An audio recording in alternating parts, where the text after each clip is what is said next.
Bonjour.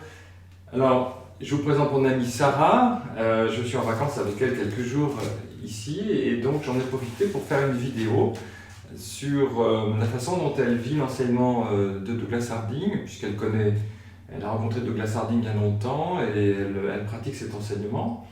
Alors, quelques mots sur Sarah. Donc, elle vit à Romans, dans la Drôme.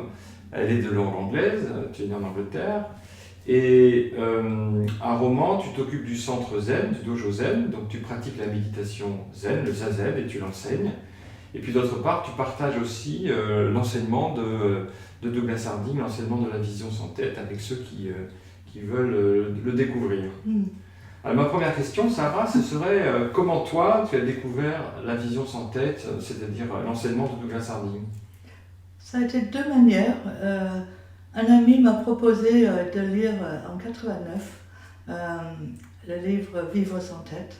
Qui est le premier livre de Douglas en français. Un tout petit livre, ça m'a vraiment botté ce livre.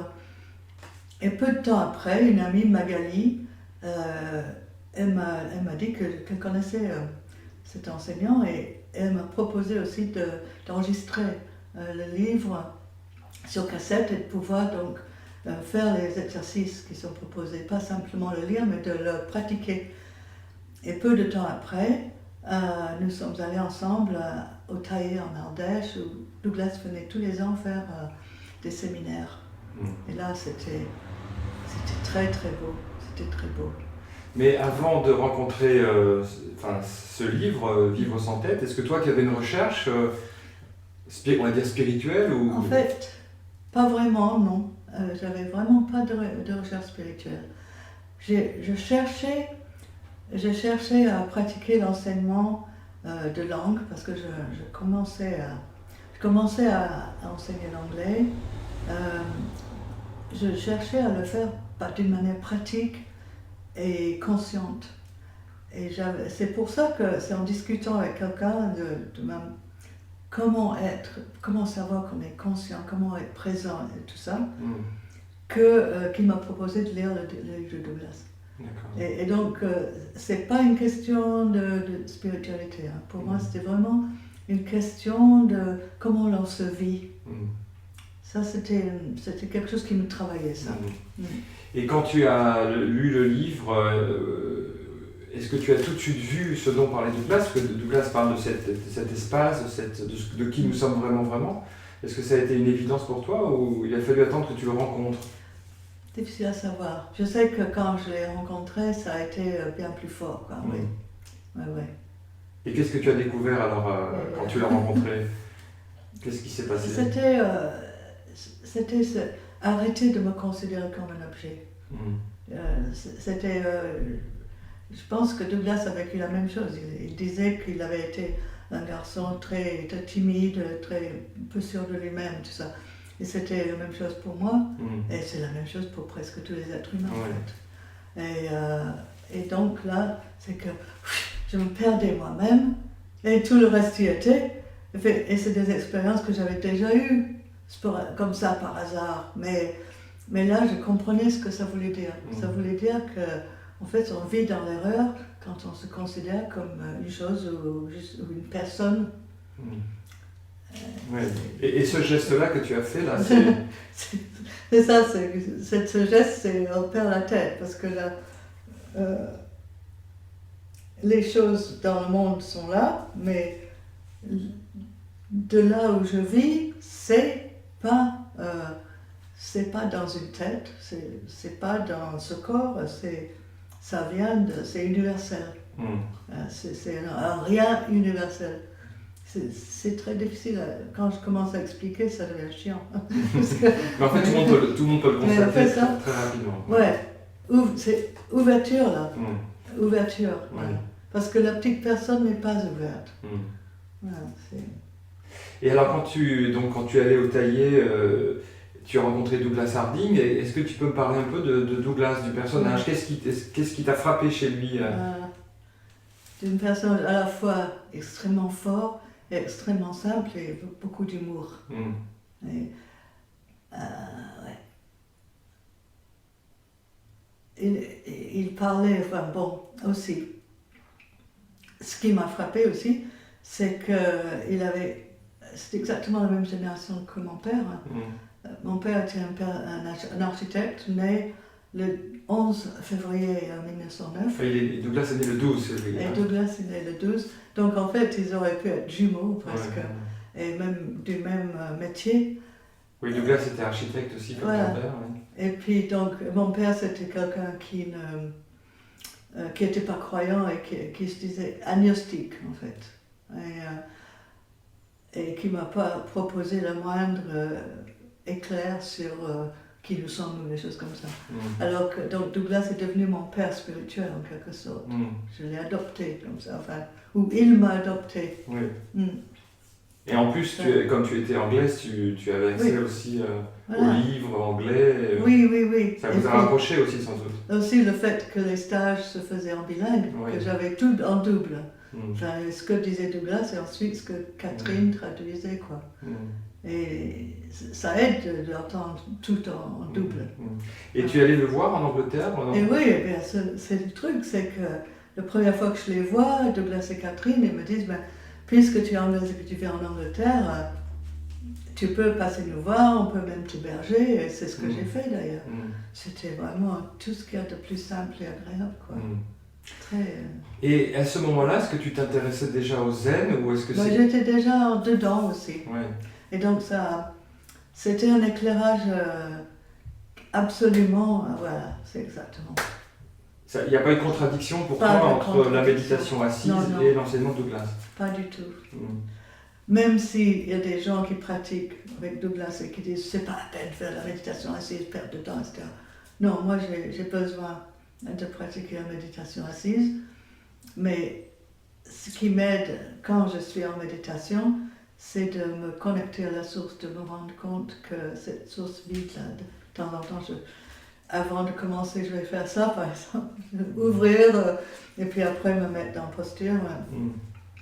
Donc tu dirais que l'enseignement de Douglas est en parfait accord avec ce que tu vis dans Zazen. D'accord. Dans le Sutra du cœur, c'est clair, quoi. Dans le Sutra du cœur dit qu'il n'y a pas de différence entre les choses du monde et le vide. Bon, parce que l'idée du vide pour les Occidentaux, c'est un peu... qu'est-ce que c'est, quoi, hein?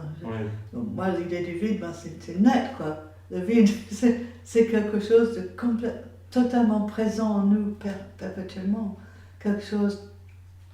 Pourquoi les petits-enfants sont à l'aise dans leur corps, dans leur vie? Parce qu'ils vivent ça. Alors que c'est pour dire... Douglas a expliqué notamment les différents stades dans la vie des gens, que dans l'enfance on est grand ouvert, que petit à petit la société nous enseigne des choses, que nous accueillons plus ou moins. Et puis arrive un moment, on n'est que dans l'enseignement, que dans le conditionnement. On est enfermé dans le personnage. Enfermé dans le personnage, la nécessité de réussir, de gagner sa vie, d'être pratique, etc., d'être mignon, enfin moi, tout ce qu'il faut. Et c'est lourd, quoi. C'est lourd. Et puis ensuite, il expliquait qu'il y avait moyen de s'ouvrir et d'être de nouveau, comme disait Jésus, devenez comme des petits-enfants. C'est ça que accepter, enfin non pas accepter, mais avoir la chance de retrouver l'enfant. Et qu'est-ce que tu dis, bon, tu as rencontré Douglas et cet enseignement il y a un certain temps maintenant, est-ce que tu pourrais nous dire ce qui a changé pour toi? Donc on comprend que c'est par rapport aussi au personnage, tu n'es plus coincé dans le personnage, plus autant en tout cas? Plus autant, plus autant. Ça apporte beaucoup de joie en fait. Je ne dis pas que je peux à tout moment accéder à un certain état de bien-être grâce à ça, parce que des fois, c'est quand même, les vieilles habitudes sont très ancrées. L'attitude, peut-être certains blocages psychologiques que j'ai hérités, enfin, c'est karmique ou je ne sais quoi, que quelquefois, c'est pas accessible. Mais si j'y pense pas, Et tout d'un coup, les choses me viennent. Et c'est très... C'est-à-dire que tu veux dire que la vision de ta vraie nature, cet espace, il se manifeste à toi par moments, sans que tu le cherches. Voilà. Donc ça veut dire que tu ne pratiques pas les exercices de manière très précise, enfin, tu laisses venir à toi cette présence en fait. Quand je les pratique avec d'autres gens, Oui. notamment des gens qui ont rencontré Douglas et tout ça, ça marche bien. C'est-à-dire, je ne suis pas en train d'inventer ou d'imiter ou quelque chose, mais c'est facile. Mais il y a des exercices que j'ai pratiqués pendant des années sans les comprendre, sans que ça me parle.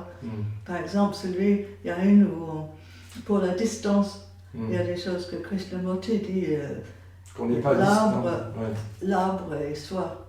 C'est pas l'arbre est là-bas et moi je suis ici, c'est...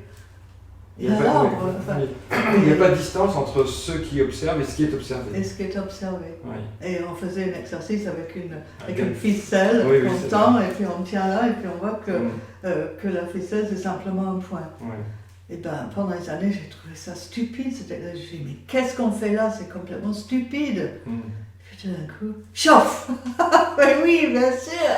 Parce que bon, je me rends compte que je dois être assez rigide mentalement quoi, que j'ai des idées fixes et que ça, il faut vraiment des gros leviers pour enlever ces idées fixes. Et ce sont des leviers, c'est vrai. Ouais.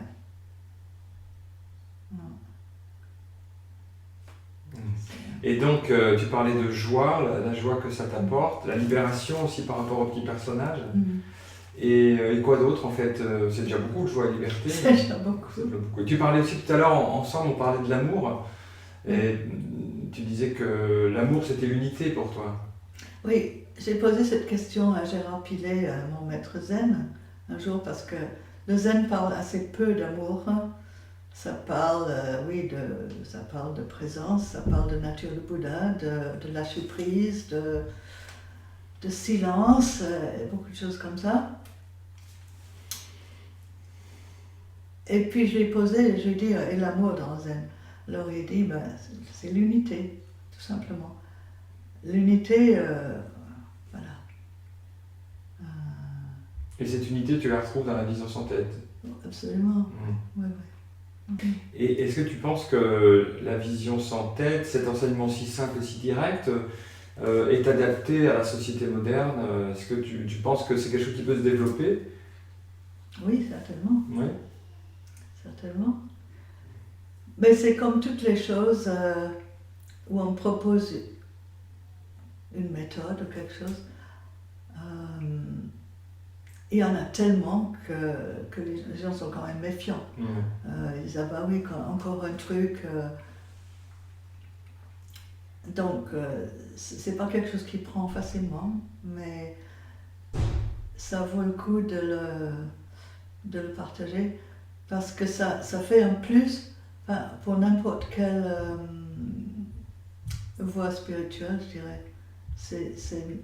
C'est encore une facette qu'on peut inclure dans sa pratique religieuse, et peu importe lequel. En tout cas, pour le zen, il n'y a aucune contradiction. C'est juste quelque chose qui l'enrichit. D'accord. Ok. Bon, merci beaucoup, Sarah. Merci. Merci à toi, José. Voilà, j'espère que ça vous aura intéressé et à très bientôt. Salut.